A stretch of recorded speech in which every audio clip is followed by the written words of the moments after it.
Hi, അസ്സലാമു അലൈക്കും. ജുനൈദ് നമ്പില്ലത്താണ്. എന്തെല്ലാം വിശേഷം? ഒരുപാട് കാലമായി കണ്ടിട്ട്, ഒരുപാട് കാലമായി വന്നിട്ട്. സത്യം പറയുകയാണെങ്കിൽ യൂട്യൂബിനോടൊന്നും വലിയൊരു താല്പര്യമില്ല, അങ്ങനെ തന്നെ പറയാം. എന്താണെന്ന് ചോദിച്ചാൽ ഈ യൂട്യൂബിൽ വരുന്നത് നിങ്ങൾക്ക് അറിയാം, എന്തെങ്കിലുമൊക്കെ കിട്ടുന്നു, മറ്റുള്ളവർക്ക് ഉപകാരപ്പെടും. അതുപോലെ സംസാരിക്കാൻ ശക്തിയില്ലാത്ത ആളുകൾക്ക് നമ്മളൊരു താങ്ങായിട്ട് ഒരുപാട് നിന്നിട്ടുണ്ട്. അതൊക്കെ കാണുന്ന ആളുകൾക്ക് അറിയാം. ഓരോ വീഡിയോ കാണുമ്പോഴും അവരൊക്കെ ഒരുപാട് നന്ദിയുള്ള ആളുകളാണ്. ആ വാക്കുകളൊന്ന് ചുവന്ന മഷി കൊണ്ട് അടിവര ഇട്ട് വെക്കണം. ഒരുപാട് നന്ദിയുള്ള ആളുകളാണ്. കാരണം നമ്മൾ ചെറിയ ചെറിയ കാര്യങ്ങൾ ചെയ്തു കൊടുത്തിട്ടുള്ളൂ. കേസ് സംബന്ധമായിട്ടും പല കേസ് സംബന്ധമായിട്ടും അതേപോലെ ചില ബന്ധങ്ങൾ കൂട്ടി യോജിപ്പിച്ചു കൊടുത്തിട്ടുണ്ട്. ഒന്ന് രണ്ട് ബന്ധങ്ങൾ ഒരിക്കലും ശരിയാകൂല എന്ന് കണ്ട കാര്യങ്ങൾ നമ്മളത് മുറിച്ചു കൊടുത്തിട്ടുണ്ട്. പിന്നെ അങ്ങനെയുള്ള കുറെ കാര്യങ്ങളൊക്കെ ഇങ്ങനെ നടക്കുന്നുണ്ട്. ഞാൻ അവരെ ഒന്നും ഈ ക്യാമറയുടെ മുന്നിൽ കൊണ്ടുവരാത്തത്, അവർക്കൊക്കെ ഒരു സ്വകാര്യ ജീവിതമുണ്ട്. അവരുടെ ആ ജീവിതത്തിലേക്ക് നമ്മൾ ഒരിക്കലും നുഴഞ്ഞു കയറരുതെന്ന് വിചാരിച്ചുകൊണ്ട് മാത്രമാണ് ഞാൻ ആ കേസുകളൊന്നും ഇവിടെ പറയാത്തതും ഇവിടെ കൊണ്ടുവരാത്തതും. അപ്പോ നമുക്ക് ദിയ ഫാത്തിമ എന്ന കുട്ടിക്ക് വേണ്ടിയിട്ട് നിങ്ങൾക്ക് അറിയാം എല്ലാ കാര്യങ്ങളും എ തൊട്ട് സെഡ് വരെ നിങ്ങൾക്ക് അറിയാവുന്നതാണ്. അവസാനം ഭാഗം ക്ലൈമാക്സ് എന്ത് സംഭവിച്ചു അത് പറയാനാണ്. അത് പറയാൻ മാത്രമല്ല, അത് പറയാനും ഒന്ന് രണ്ട് കാര്യങ്ങൾ അതിന്റെ കൂടെ പറയാനും കൂടെയാണ് ഇന്ന് ഞാനൊരു വീഡിയോ ആയിട്ട് വന്നത്. ജീവിതത്തിലെ ഏറ്റവും നല്ലൊരു സന്തോഷമുള്ള ദിവസമായിരുന്നു മിനിഞ്ഞാന്ന് 10-ാം തീയതി. കാരണം യൂട്യൂബിലൂടെ കമന്റിലൂടെ ഇങ്ങനെ പരിചയപ്പെട്ട് എന്നെ വിളിച്ച ആളുകൾ, ഒരാളുടെ മകളുടെ കല്യാണം ഞാൻ മുഖാന്തരം അതിനൊരു എൻ്റെ ഒരു കയ്യൊപ്പും കൂടെ അവിടെ പകർത്താൻ പറ്റി എന്നുള്ളതിൽ ഒരുപാട് സന്തോഷമുണ്ട്. അവരൊരുപാട് സന്തോഷത്തോടെ ജീവിക്കട്ടെ. എന്നെ സംബന്ധിച്ചത് വളരെ സന്തോഷം, ഒരുപാട് സന്തോഷമുള്ള കാര്യം. ഞാൻ തന്നെ വന്നിട്ട് നിങ്ങളൊക്കെ പറയണമെന്നുണ്ടായിരുന്നു. ഞാൻ ഫോട്ടോ കാര്യങ്ങളൊന്നും ഇവിടെ കൊടുക്കുന്നില്ല. അപ്പോൾ കാസർഗോഡ് നിന്ന് മലപ്പുറത്തേക്കാണ് കേട്ടോ കല്യാണം. ഇനിയൊരു കല്യാണം കൂടെ വരാനുണ്ട്. ഞാൻ ബ്രോക്കറായിട്ടൊന്നുമില്ല, പക്ഷെ ഇങ്ങനെ ഒരു ഉമ്മമാരെ നമ്മളോട് പറയും, മോനെ നല്ല പയ്യന്മാരെ എത്രയായി കല്യാണം നോക്കുന്നത് ശരിയാകുന്നില്ല. അപ്പൊ അങ്ങനെ അവരെ നാട്ടുകാർ അവരെ കൊണ്ട് തന്നെ അന്വേഷിപ്പിക്കട്ടെ. കാരണം ഇങ്ങനത്തെ കാര്യങ്ങളിലൊക്കെ നമ്മൾ ഇടപെട്ട് കഴിഞ്ഞാൽ നമ്മൾ ഇവിടെ ഇരുന്നിട്ടാവുമ്പോൾ അതൊക്കെ ഭയങ്കര ബുദ്ധിമുട്ടാണ്. അപ്പൊ ഏതായാലും അൽഹംദുലില്ലാ ഒരു കല്യാണം കഴിഞ്ഞു. വളരെ ഹൈറാണ്. ഇന്ന് അവരുടെ ഉമ്മയൊക്കെ വിളിച്ചിരുന്നത്, ഒരുപാട് സന്തോഷിച്ചു, സംസാരിച്ചു. അപ്പോ നമ്മുടെ വിഷയത്തിലേക്ക് വരാം. ഒന്നാമത്.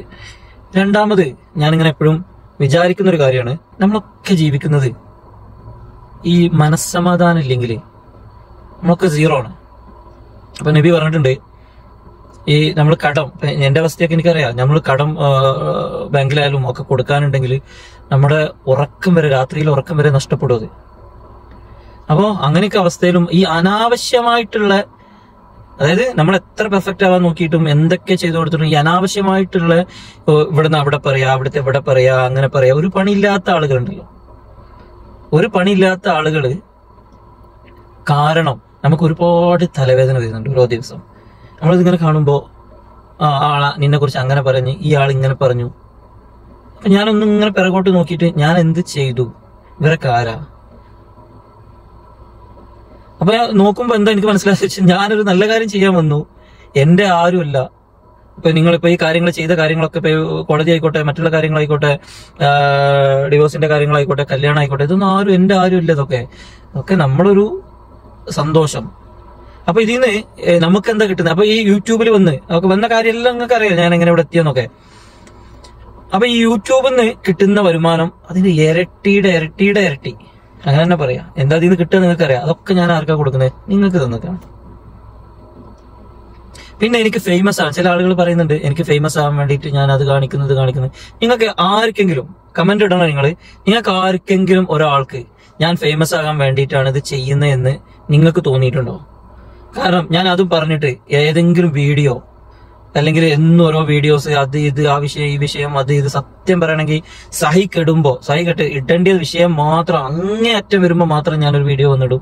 ഞാനിപ്പോൾ വീഡിയോ ഇട്ടിട്ട് ചിലപ്പോൾ എനിക്ക് തോന്നുന്നത് 1-2 മാസമൊക്കെ ആയിട്ടുണ്ടാവും. അതിന് മുന്നേ ഒരൊറ്റ വീഡിയോ ഇട്ട് പിന്നെയും മാസങ്ങളോളം കഴിഞ്ഞിട്ടുണ്ടാവും. ഞാനതൊന്നും ശ്രദ്ധിക്കുന്ന ആളല്ല, എനിക്കതിലൊന്നും താല്പര്യമില്ല.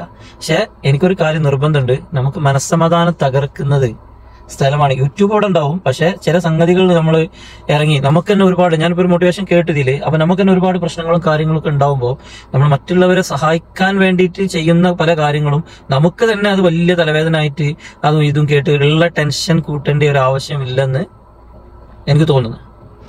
അപ്പൊ അതിന്റെ കുറച്ച് കാര്യങ്ങളൊക്കെ പറയാൻ വേണ്ടിയിട്ടാണ് ഞാൻ ഇന്ന് വന്നത്. അപ്പോ ഈ ദിയ ഫാത്തിമ എന്നുള്ള കുട്ടിയുടെ കേസ്, നിങ്ങൾ ആ കുട്ടിയുടെ വക്കീൽ പറയുന്നത് നിങ്ങളെല്ലാം കേട്ടതാണ്. ആ കുട്ടീന്റെ വീട്ടുകാർ പറയുന്നത് നിങ്ങൾ കേട്ടതാണ്, ഉമ്മ, മറ്റുള്ള ആളുകൾ. ഓക്കെ, ആ കുട്ടീന്റെ നാട്ടുകാരും പഞ്ചായത്ത് മെമ്പർ അങ്ങനെയുള്ള ആളുകളൊക്കെ പറയുന്നത് നിങ്ങൾ കേട്ടതാണ്. അവിടെ പോയ പല യൂട്യൂബേഴ്സും പറയുന്നതും നിങ്ങൾ കേട്ടതാണ്. അതൊക്കെ തന്നെയാണ് സത്യം. പിന്നെ ചില യൂട്യൂബർമാർ ഇപ്പൊ നമ്മൾ എന്തെങ്കിലുമൊക്കെ പറയുമ്പോൾ അവർക്ക് ഒരു വ്യൂസ്, ഒരു പഞ്ച് കിട്ടാൻ വേണ്ടിയിട്ട് ചിലപ്പോൾ അവരെന്തെങ്കിലുമൊക്കെ ആഡ് ചെയ്യും. അതായത് ഈ കമ്പനിയിലൊക്കെ കൊടുക്കുമ്പോൾ അതൊക്കെ പോട്ടെ, അതൊന്നും പ്രശ്നമില്ല. അങ്ങനെ കുറച്ച് പുലിവാലൊക്കെ ഉണ്ടായിട്ടുണ്ട്. അപ്പൊ ഞാൻ വളരെ വ്യക്തമായിട്ട് അന്ന് മുതൽ ഇന്ന് വരെയുള്ള കാര്യങ്ങളൊക്കെ ഇങ്ങനെ നിങ്ങളായിട്ട് ഷെയർ ചെയ്യാൻ പറ്റുന്ന കാര്യങ്ങളൊക്കെ. എന്നിട്ടും എനിക്ക് കുറെ ശത്രുക്കളും കാര്യങ്ങളും അങ്ങനെ ചുമ്മാ ഉണ്ടാവും ഓരോ ദിവസം. ഞാൻ ഒന്നും ചെയ്യണ്ട, ചുമ്മാ അങ്ങനെ ശത്രുക്കൾ എന്നെ ഇങ്ങനെ കൂടിക്കൊണ്ടിരിക്കുക, അവിടെ അത് പറയാം, ഇവിടെ ഇത് പറയാം. പക്ഷെ എനിക്കൊരു തെറ്റ് പറ്റിയതോടെ അറിയോ, ഞാൻ ഈ ആളുകളൊക്കെ എന്റെ നമ്പർ എടുത്തിട്ട് വിളിച്ച് ഞാൻ ഇന്ന യൂട്യൂബർ ആണ്, അല്ലെങ്കിൽ ഞാൻ ഇന്ന ആളാണ് എന്നൊക്കെ പറഞ്ഞ് വിളിക്കുമ്പോൾ ഇവർ കുറച്ച് സംസാരിച്ച് കുറച്ച് കഴിയുമ്പോൾ ഞാൻ അങ്ങോട്ട് വിശ്വസിച്ച് പോവാ അവന്മാരെ. അപ്പൊ ഞാൻ എന്തൊക്കെയാന്നൊക്കെ ചോദിക്കുമ്പോൾ കാരണം ഞാൻ എന്താണോ അതുപോലെ ആയിരിക്കും അവര് എന്നാണ് ഞാൻ കരുതുന്നത്. പക്ഷെ അവരിത് ചെയ്യും, നേരെ ഈ കട്ടിങ് എടുത്തിട്ട് ഇപ്പൊ എന്തെങ്കിലും സംസാരിക്കുന്ന കാര്യങ്ങളൊക്കെ ആയിരിക്കും, അതെടുത്തിട്ട് കുറച്ച് അപ്പുറത്ത് കൊടുക്കുക, അപ്പുറത്തുനിന്ന് എടുത്ത് ഇപ്പുറത്ത് കൊടുക്കുക. അപ്പൊ അതൊക്കെ ഒരു തരം എന്താ പറയാ, ഒരു അതിനൊന്നും എനിക്ക് താല്പര്യമില്ല. അങ്ങനത്തെ വിഷയങ്ങളും അങ്ങനത്തെ ചെറിയ ചെറിയ കുഞ്ഞുങ്ങളെ പോലത്തെ എനിക്കതൊക്കെ ഭയങ്കര ഇറിറ്റേഷൻ. എനിക്ക് അതിനൊന്നും ഞാൻ ശ്രദ്ധ കൊടുക്കാൻ എൻ്റെ അടുത്ത് സമയമില്ല, എനിക്കതിൽ താല്പര്യമില്ല. അതുകൊണ്ടാണ് ഞാൻ പലർക്കും മറുപടി പോലും കൊടുക്കാത്തത്. നിങ്ങൾക്ക് ചിലർ പറയും, ചിലപ്പോൾ ചുരുക്കി പറയുന്നത്. അപ്പൊ ഞാൻ കുറച്ച് ഒരുപാട് കാര്യങ്ങൾ പറയാനുണ്ട്, ഒരുപാട് കാര്യങ്ങൾ. ചതിയുടെ കഥയുണ്ട്, നന്ദികേടിന്റെ കഥയുണ്ട്, അങ്ങനെ ഒരുപാടുണ്ട്. പക്ഷെ ഞാൻ ആരെയും വേദനിപ്പിക്കാൻ ആഗ്രഹിക്കുന്നില്ല. അത് എന്റെ ആ കാര്യത്തിനല്ല ഞാനിവിടെ വന്നത്, അവരോട് ഫൈറ്റ് ചെയ്യാനോ അല്ലെങ്കിൽ മറ്റുള്ള എന്തെങ്കിലും കാര്യത്തിനോ അല്ല ഞാനിവിടെ വന്നത്. വീണ്ടും ഓർമ്മിപ്പിക്കുകയാണ്, ഞാൻ വന്നത് ഒരു കുഞ്ഞിന്റെ കാര്യത്തിനായിരുന്നു. ആ കാര്യം എന്താണ് ആയി എന്നുള്ളത് ഇപ്പൊ ലാസ്റ്റ് പറയാം. അതാണ് എന്റെ ലക്ഷ്യം. അല്ലാതെ മറ്റുള്ളവർ അവിടെ പറഞ്ഞു ഇവിടെ പറഞ്ഞു അവിടെ അങ്ങനെ ഇങ്ങനെ ഓരോ പ്രശ്നങ്ങൾ ഉണ്ടാക്കി അതെനിക്ക് താല്പര്യമില്ല. ഓക്കെ, അതുകൊണ്ടാണ് ഞാൻ ഇങ്ങനെയൊക്കെയുള്ള ഒരു സ്ഥലത്ത് നിൽക്കാൻ എനിക്ക് താല്പര്യമില്ലാത്തതുകൊണ്ടാണ് ഞാൻ എത്ര തിരക്കില്ലെങ്കിൽ പോലും, വെറുതെ ഇരിക്കുകയാണെങ്കിൽ പോലും ഞാൻ യൂട്യൂബിൽ വരാത്തത് അതുകൊണ്ടാണ്. പിന്നെ എനിക്കിവിടെ വന്നിട്ട് പ്രത്യേകിച്ച് കാര്യമൊന്നുമില്ല. ഞാൻ ഇവിടെ വന്നു, പിന്നെ എന്തെങ്കിലും ഇതിൽ നിന്ന് കിട്ടുകയാണെങ്കിൽ തന്നെ അതായത് പാവപ്പെട്ടവർക്ക് കൊടുക്കരുത്. അത് എല്ലാവർക്കും അറിയുന്ന കാര്യമാണ്. പിന്നെ പലരും പറയുന്നുണ്ട് ഞാൻ ഫേമസ് ആകാൻ വേണ്ടിയിട്ട് അങ്ങനെ ചെയ്യുന്നു. അത് നിങ്ങൾക്ക് ആർക്കും തോന്നിയിട്ടുണ്ടെങ്കിൽ ഒന്ന് കമന്റ് ഇടണം. ഞാൻ ചെയ്തൊരു തെറ്റ് എന്ന് പറയുമ്പോൾ നിങ്ങൾ ചിലപ്പോൾ എപ്പോഴും വിളിക്കുമ്പോൾ എനിക്ക് എടുക്കാൻ പറ്റിയിട്ടുണ്ടാവില്ല. കാരണം ഒരുപാട് കോളുകൾ വരുമ്പോൾ എനിക്ക് എടുക്കാൻ പറ്റില്ല. എന്നോട് എല്ലാവരും പരാതി പറയില്ലേ, എന്റെ മെസ്സേജ് നീ നോക്കിയില്ല, 2 ദിവസം കഴിഞ്ഞിട്ടാണ് നോക്കിയത് എന്നൊക്കെ എല്ലാവരും പറയുമ്പോൾ, ഓരോ ഉമ്മമാരും ഓരോ അനിയത്തിമാരൊക്കെ പറയുമ്പോൾ എനിക്ക് ഭയങ്കര സങ്കടം ഉണ്ടാവാറുണ്ട്. എന്നാലും ഞാൻ മാക്സിമം എപ്പോഴും നോക്കാറുണ്ട്. ഇപ്പൊ ഞാൻ ഈ വീഡിയോ ചെയ്യുന്നതിന് മുമ്പ് ആരുടെയൊക്കെ മെസ്സേജ് ഒക്കെ നോക്കിയിട്ട് അധികം കഴിയുന്നവരൊക്കെ റിപ്ലൈ കൊടുത്തിട്ടാണ് ഞാൻ ഈ വീഡിയോ ചെയ്യുന്നത് തന്നെ. അപ്പോ ദിയ ഫാത്തിമയുടെ വിഷയം, അത് ഞാൻ അന്വേഷിച്ച കാര്യങ്ങളും അതിന്റെ പിന്നിൽ നടന്ന കാര്യങ്ങൾ എന്തൊക്കെയാ, നമ്മുടെ ഓരോ കാര്യങ്ങളെല്ലാം നമ്മൾ ഷെയർ ചെയ്തു, എല്ലാം പറഞ്ഞതാണ്. അപ്പൊ ഈ അവസാനം എത്തുമ്പോ ഒരു ട്വിസ്റ്റ്, അതായത് ഞാൻ ഈ ഒരു നമ്മുടെ യൂട്യൂബ് ചാനൽ ഒരു ലൈവ് വന്നു ഒരു ദിവസം. നമുക്ക് ഇത്ര ആളുകളൊക്കെ നിങ്ങൾ കണ്ടതാണ്, കുറച്ച് ആളുകൾ വേണം, എന്റെ കൂടെ നിൽക്കാൻ ആരുമില്ല, നമുക്കൊന്ന് പോവാൻ ആളുമില്ല എന്നൊക്കെ പറഞ്ഞുകൊണ്ട് അങ്ങനെ വന്നിട്ട് ഒരാൾ വന്നിരുന്നു. അങ്ങനെ ആ ആൾക്ക് ഞാൻ എന്ത് ചെയ്തു, ആളെ 1 മാസം 2 മാസമൊക്കെ നിന്ന് ആളെ ഞാനൊരു ഭയങ്കര വിശ്വസിച്ച ഒരു ജ്യേഷ്ഠന്റെ സ്ഥാനത്ത് കണ്ടു ആളെ, അല്ലെങ്കിൽ ഒരു അനിയന്റെ സ്ഥാനത്ത് ഞാൻ ആളെ കണ്ടു. ജ്യേഷ്ഠന്റെ സ്ഥാനത്ത്, എന്റെ മൂത്തതാണ്, കണ്ടു. വളരെ സ്നേഹം, എനിക്ക് അത്ര ഇഷ്ടപ്പെട്ട ഒരു വ്യക്തിയായി ഞാൻ അയാളെ കൂട്ടി. അത് പേഴ്സണലി അല്ലാത്ത ഈ കേസിന്റെ എല്ലാ കാര്യങ്ങളും, കാരണം ഞാനൊരു ഈ കേസല്ല വേറെ ഏത് കേസാണെങ്കിലും ഞാൻ ചെയ്യുമ്പോൾ കുറച്ചൊക്കെ പുറത്തുള്ള ആളുകൾക്ക് ഞാൻ പറഞ്ഞു കൊടുക്കുള്ളൂ. അവരുടെ പേഴ്സണൽ നമ്പറുകളോ മറ്റുള്ള കാര്യങ്ങളോ ഒന്നും ഞാൻ കൊടുക്കൂല. കുറച്ച് എന്തെങ്കിലുമൊക്കെ പറഞ്ഞു കൊടുക്കും, അത്ര മാത്രമേ ഞാൻ ചെയ്യാറുള്ളൂ. പക്ഷേ ഈ കേസിനെ സംബന്ധിച്ച് എല്ലാ കാര്യങ്ങളും, കാരണം നമുക്ക് ആ കുട്ടീനെ കിട്ടണം എന്നുള്ള രീതിക്ക് എല്ലാ കാര്യങ്ങളും പുള്ളിക്ക് പറഞ്ഞു കൊടുത്തു. കുറച്ച് കാര്യങ്ങൾ മാത്രം ഹൈഡ് ചെയ്തിട്ട്, അത് അങ്ങനെയാണല്ലോ വേണ്ടത്. അങ്ങനെ ഈ കാര്യങ്ങളൊക്കെ പറഞ്ഞു കൊടുത്തു. അങ്ങനെ അവസാന ഘട്ടത്തിൽ ഇപ്പൊ നമ്മളിങ്ങനെ പോകും, ഓരോ കുട്ടികൾ അവിടെ ഉണ്ട് ഇവിടെ ഉണ്ട് എന്നൊക്കെ പറഞ്ഞു. അപ്പൊ അവസാനം കുറച്ച് കാര്യങ്ങൾക്ക് അദ്ദേഹത്തെ ഞാൻ ഏൽപ്പിച്ചു. എന്നിട്ട് ഞാനൊരു വീഡിയോയിൽ വന്നു, ഞാൻ ഇന്ന നാട്ടിൽ വരുന്നുണ്ട് എന്നൊക്കെ പറഞ്ഞിട്ട് ഞാനൊരു വീഡിയോ ചെയ്തു. അതിനുശേഷം ആ ആള് ആ ഏൽപ്പിച്ച കാര്യത്തിന് പോയതാണ്. അത് എന്തോ ആവട്ടെ, അതിനുശേഷം എന്റെ ഫോൺ എടുക്കുന്നില്ല, റിപ്ലൈ തരുന്നില്ല, അങ്ങനെയുള്ള കുറെ കാര്യങ്ങളൊക്കെ ഉണ്ടായി. അപ്പൊ ഞാൻ പറഞ്ഞു വരുന്നത്, അങ്ങനെ പറയാൻ ഒരുപാട് കഥകളുണ്ട്.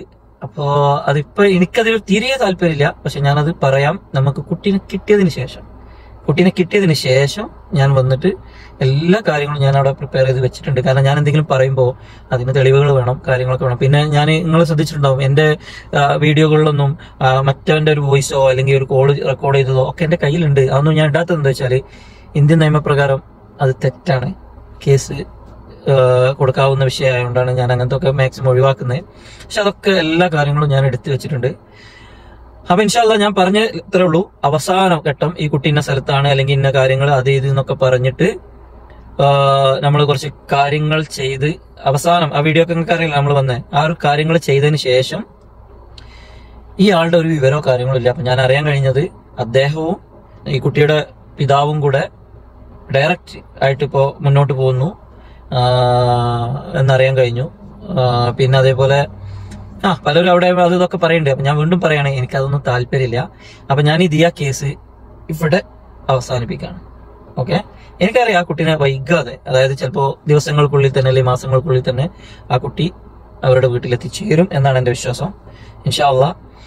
അതിനുശേഷം എന്നോട് എല്ലാവരും ചോദിക്കുക എന്തായിരുന്നു സംഭവിച്ചത് ഈ ആ കേസും കാര്യങ്ങളും എന്നൊക്കെ. കാരണം ഇപ്പൊ എന്തെങ്കിലുമൊക്കെ പറഞ്ഞു കഴിഞ്ഞാൽ അത് നമ്മുടെ കേരള പോലീസിന്റെ അതേപോലെ കുറെ പാർട്ടിക്കാരുടെ ഒക്കെ മേൽനോട്ടത്തിലാണ് ഇപ്പൊ അതിന്റെ കാര്യങ്ങളൊക്കെ നടക്കുന്നത്.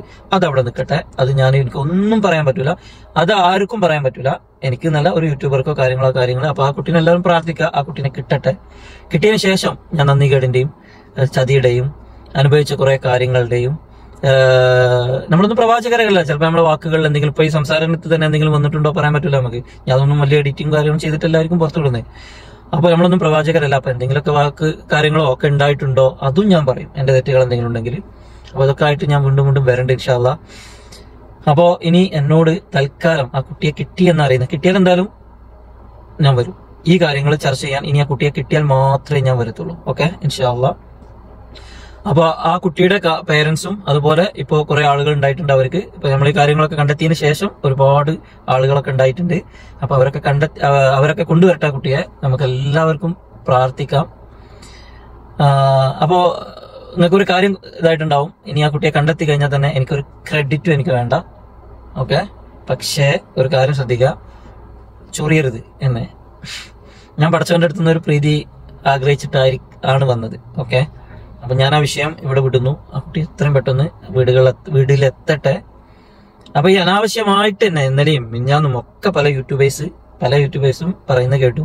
അങ്ങനെ ഇങ്ങനെ ഒരു അനാവശ്യമായിട്ട് അവിടെ പറഞ്ഞത് ഇവിടെ പറഞ്ഞത്, അല്ലെങ്കിൽ വേറെ യൂട്യൂബർമാരോട് നമ്മളെന്തെങ്കിലും പറയുന്നത് അതെടുത്തിട്ട് അങ്ങോട്ട് അയച്ചു കൊടുത്ത്, അല്ലെങ്കിൽ ഇത് ഇങ്ങോട്ട് അയച്ചു കൊടുത്തു, അങ്ങനെയൊക്കെ പറയുന്ന കുറെ കാര്യങ്ങളുണ്ട്. അപ്പൊ അതൊക്കെ അതിലൊന്നും എനിക്ക് താല്പര്യമില്ല. അതിനൊന്നും മറുപടി പറഞ്ഞ് സമയം കളയാൻ എന്റെ അടുത്ത് സമയമില്ല. അപ്പൊ ആ കുട്ടീനെ കിട്ടിക്കഴിഞ്ഞാലും നമുക്ക് അതിന്റെ ക്രെഡിറ്റോ കാര്യങ്ങളൊന്നും വേണ്ട. പഠിച്ചുണ്ടല്ലോ ഒക്കെ കാണുന്നതാണ്, അത്രമാത്രം. അപ്പൊ വേറെ കുറെ കേസുകൾ കാര്യങ്ങളൊക്കെ ഇടപെട്ടിരുന്നു. ഒക്കെ അൽഹംദുലില്ലാഹ് എല്ലാം ക്ലീൻ ആണ്, ഒക്കെ എല്ലാം കറക്റ്റ്. അതായത് എനിക്ക് ഭയങ്കര സന്തോഷം. ഇപ്പൊ കല്യാണക്കാര്യം വരെ മിഞ്ഞാന്ന് അതും ഓക്കെ ആയി. അപ്പൊ ഇടപെട്ട കാര്യങ്ങളൊക്കെ ഏകദേശമൊക്കെ ഏറ്റെടുത്ത കാര്യങ്ങളൊക്കെ ഓക്കെയാണ്. പിന്നെ ആ കുഞ്ഞിന്റെ കോട്ടക്കല് ആ ഭാഗത്തൊരു കുട്ടിയെ കൊന്ന സംഭവം ഉണ്ടായിരുന്നു. അപ്പൊ അത് എന്റെ എല്ലാ കാര്യങ്ങളൊക്കെ ചെയ്തപ്പോഴാണ് ഇങ്ങനെ ഓരോ, നിങ്ങളിതൊന്നും അറിയുന്നില്ലല്ലോ, ഇതിന്റെ യൂട്യൂബിന്റെ ക്യാമറന്റെ പുറത്താ സംഭവിക്കുന്നത്. ഓരോ ദിവസം ഓരോ ആളുകൾ ഇങ്ങനെ നമ്മളങ്ങനെ ചൊറിഞ്ഞുകൊണ്ട് ഇങ്ങനെ ഇരിക്കുകയാണ്. നമുക്ക് തന്നെ ഭയങ്കര ഒരു ഇറിറ്റേഷൻ ആണ്. നമുക്ക് എന്താ പറയാ, ഭയങ്കര വിഷമാണത്. അതങ്ങനെയാണല്ലോ. അപ്പോ ചിരിക്കുന്ന മുഖമായിട്ട് നിങ്ങൾക്ക് ചുറ്റും വെറുക്കുന്ന ഒരുപാട് ആളുകളുണ്ടാവും. അപ്പോ നമ്മുടെ ഈ കപടമായ ഈ ലോകത്ത് ഒരുപാട് ആത്മാർത്ഥത ഉള്ള ഒരാളാവരുത്. ഞാൻ പഠിച്ച പാഠങ്ങളാണത്. ഇത്രയും ദിവസത്തിനുള്ളിൽ നമ്മൾ നല്ല എന്തെങ്കിലും കാര്യങ്ങളൊക്കെ ചെയ്തിട്ട് ഒരുപാട് ഞാൻ പഠിച്ച പാഠം. ഇപ്പൊ ഞാനൊരു ഉറപ്പിച്ചൊരു കാര്യമുണ്ട്, ആരെയും വിശ്വസിക്കരുത്. എന്റെ ഉമ്മ എപ്പോഴും പറയുമായിരുന്നു, പുറത്തു പോകുമ്പോഴും എന്റെ ഉമ്മ എപ്പോഴും പറയും, എപ്പോഴും ഈ ആളുകളൊക്കെ വിളിക്കുമ്പോഴൊക്കെ പറയും, അവസാനം ഒരു കാരണമില്ലാതെ ചുമ്മാ പറയും, ഉമ്മ ഈ ആളുകളൊക്കെ പെട്ടെന്ന് വിശ്വസിക്കുന്ന ഒരു സ്വഭാവം ഉണ്ടല്ലോ, അത് ഒഴിവാക്കണം കേട്ടോ. അങ്ങനെ പറയുമ്പോൾ ഞങ്ങളൊന്നും ഉണ്ടാകാൻ പറഞ്ഞ കേൾക്കാതെ ഒഴിവാക്കാറായിരുന്നു. പക്ഷെ ഇന്ന് ഞാൻ ആ ഒരു 100% ആ ഒരു ഉമ്മന്റെ വാക്കുകൾ ഞാനത് അക്സെപ്റ്റ് ചെയ്യാണ്. കാരണം ഇനി മുതൽ ഞാനൊരാളെയും വിശ്വസിക്കൂല. അത് നിങ്ങൾക്കും പക്ഷെ നിങ്ങളും ഒരാളെയും, ഈ ലോകം അത്രയും വൃത്തികെട്ടതാണ്. കാരണം എത്ര നന്മ ചെയ്താലും എന്തൊക്കെ ചെയ്തിട്ടും കാര്യമില്ല, ആളുകൾ അങ്ങനെയാണ്. അപ്പൊ ഏതായാലും ഇൻഷാ അല്ലാഹ് കാണാം അടുത്തൊരു വീഡിയോ ആയിട്ട്. ഞാനിങ്ങനെ ഈ ഒരു ചെറിയൊരു സംഭവമൊക്കെ എഴുതി വെച്ചിട്ടുണ്ട്. ഒരു അമ്മായിമ്മ അല്ലെ ഈ പെൺമക്കളെ കല്യാണം കഴിച്ചു വിട്ടിട്ട് അവിടെ അടിമപ്പണി എടുക്കുന്ന കുറെ വിഷയങ്ങളൊക്കെ ഉണ്ട്. അപ്പൊ എന്റെ അടുത്ത് വന്ന കേസുകളായാലും വിഷയങ്ങളൊക്കെ ഈ അമ്മായിമ്മ പോര് അല്ലെങ്കിൽ പെൺകുട്ടികൾ അവരുടെ ചിലകരിഞ്ഞ് വെച്ച പെൺകുട്ടികളുടെ കുറെ കഥകളൊക്കെയാണ് എന്റെ അടുത്ത് വന്നത്. അപ്പൊ അതിന് അവരൊക്കെ കുറിച്ചിട്ട് രണ്ട് വാക്ക് സംസാരിക്കണമെന്നുണ്ട്. അപ്പൊ ഞാൻ അടുത്ത വീഡിയോകളുമായിട്ട് വരണ്ട് ഇൻഷാ അല്ലാഹ്. എന്റെ ഒഴിവ് പോലെ എല്ലാവർക്കും നല്ലത് മാത്രം വരട്ടെ. Good night.